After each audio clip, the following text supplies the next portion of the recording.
Terimalah salam hangat kami dari HKBP Kernolong, HKBP tertua di Pulau Jawa.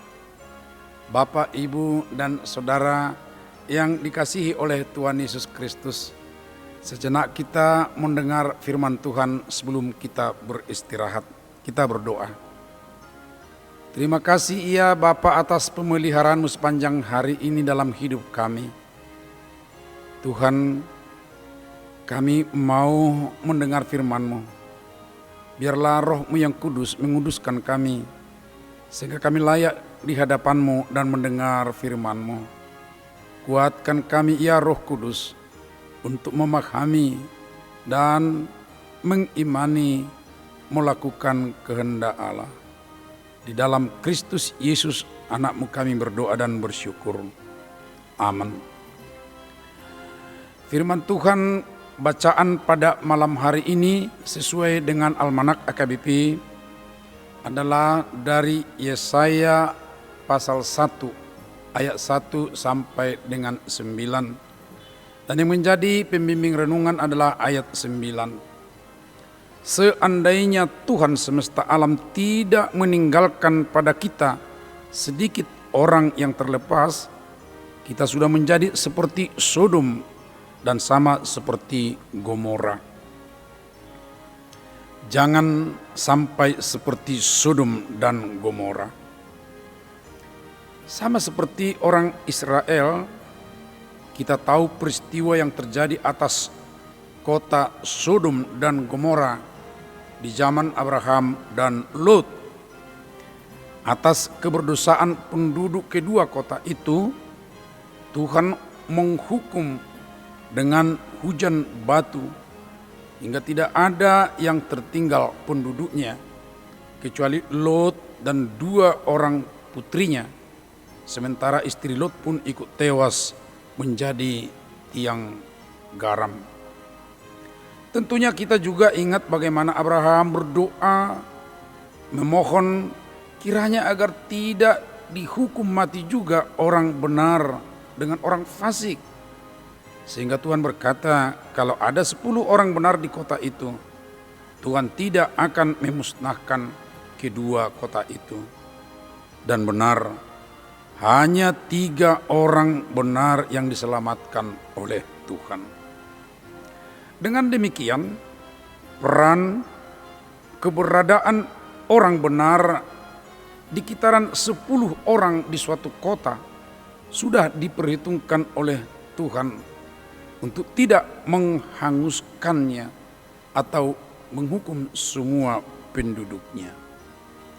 Dan di saat Yesaya mengawali kitabnya, walaupun sudah melihat rencana Allah akan kehancuran Yerusalem dan penduduk Yehuda, namun dia merasa terhibur dengan mengingat bahwa ada umat sisa yang akan menjadi tanda peringatan akan kasih karunia dan belas kasihan ilahi, walaupun ada kebobrokan dan kehancuran besar-besaran. Tuhan semesta alam meninggalkan sedikit orang yang terlepas, orang-orang yang tetap murni dari kemurtadan yang terjadi di mana-mana, dan dijaga tetap aman dan hidup dari bencana yang menimpa semua orang. Hal ini dikutip oleh Sang Rasul Paulus di Roma 9 ayat 27 dan diterapkan kepada sejumlah kecil orang Yahudi yang ada pada masanya menerima kekristenan. Dan di dalam mereka ada janji-janji yang diberikan kepada nenek moyang mereka tetap digenapi. Ketika itu sebagian besar bangsa itu menolak kekristenan. Perhatikanlah, pada masa-masa yang paling buruk terdapat sejumlah kecil orang yang dipelihara dari kejahatan dan dipersiapkan untuk memperoleh belas kasihan, seperti Nuh dan keluarganya dari bahaya air bah, Lot dan keluarganya dari penghancuran kota Sodom. Kasih karunia ilahi sanggup membedakan orang-orang benar dengan perbuatan Allah yang berdaulat. Seringkali orang-orang yang terlepas sangat kecil jumlahnya dibandingkan dengan jumlah besar orang-orang berdosa yang dihancurkan karena pemberontakan mereka. Jumlah yang besar bukanlah tanda dari jemaat yang benar, walaupun bukan berarti jemaat Tuhan harus kecil.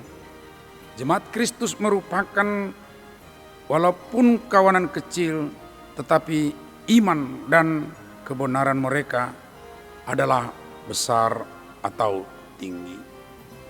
Ini adalah karya Allah untuk menguduskan dan menyelamatkan beberapa orang ketika yang lain dibiarkan di dalam kecemaran mereka. Ini adalah pekerjaan dari kuasanya sebagai Tuhan semesta alam. Seandainya Dia tidak meninggalkan pada kita sedikit orang yang terlepas, maka tidak akan ada seorang pun yang tersisa.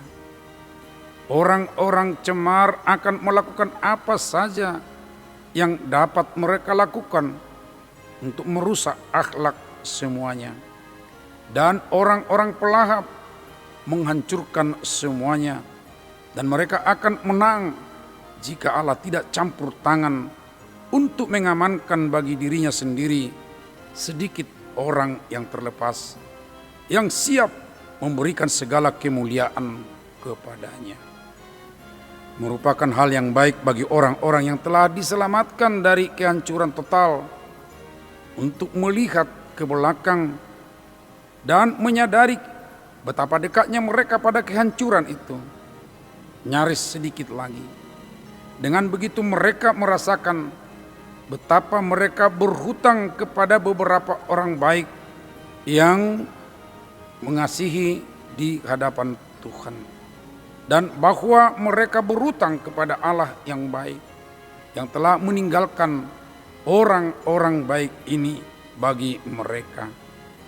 Hanya karena belas kasihan Tuhan sajalah kita tidak dibinasakan. Dan yang tidak boleh dilupakan seperti yang dia katakan Yesaya, seandainya Tuhan semesta alam tidak meninggalkan pada kita sedikit orang yang terlepas, kita sudah menjadi seperti Sodom dan sama seperti Gomora. Karena itu bersyukurlah masih ada saja yang tersisa, sehingga tidak semua dihukum Tuhan. Dan di tengah kehidupan kita sekarang pun, tekunilah iman dan kebenaran Tuhan, walaupun sedikit jumlah kita. Sebab dengan keberadaan orang beriman itu, Tuhan akan tidak menghukum semuanya. Amin. Mari kita berdoa. Terpuji Engkau Bapa yang penuh kasih, di tengah-tengah maraknya keberdosaan manusia di dunia, tetapi Engkau masih memelihara orang-orang benar walaupun jumlahnya kecil.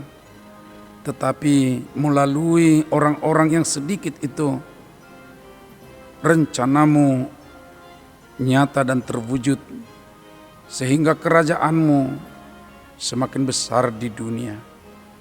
Oleh karenanya, biarlah persekutuan orang-orang yang kecil sedikit tetapi beriman tetap bertumbuh dimanapun, dan biarlah mereka boleh teguh kuat sehingga boleh menjadi sarana untuk meneruskan kehendak-Mu.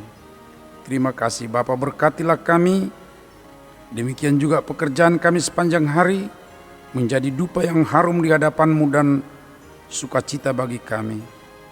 Dan di pagi hari Tuhan, atas pemeliharaan-Mu, kami boleh bangun kembali dan segar untuk bekerja sebagaimana biasa. Saudara-saudara kami yang dirawat karena sakit, biarlah Tuhan atas berkat anugerah-Mu mereka memperoleh kesembuhan. Terima kasih ya Bapa. Di dalam anak-Mu Yesus Kristus kami berdoa. Amin. Anugerah Tuhan Yesus Kristus, kasih setia Allah Bapa, serta persekutuan dengan Roh Kudus menyertai kita sekarang sampai selamanya. Amin.